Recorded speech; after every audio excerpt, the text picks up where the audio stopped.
In front of me is Xiaomi 14T, and today I would like to show you how you can add a password to Google Passwords Manager. Begin by launching Settings and scrolling all the way down to hit Google. Then select All Services. Scroll down to click on Autofill with Google.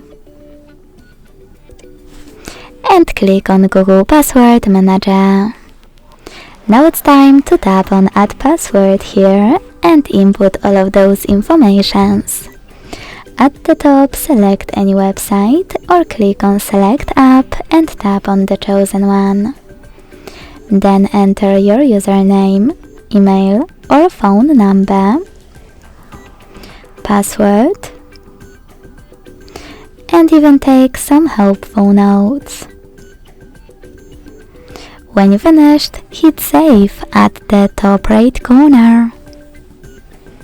Thanks so much for watching. If you enjoyed this video, don't forget to leave a like, comment and subscribe.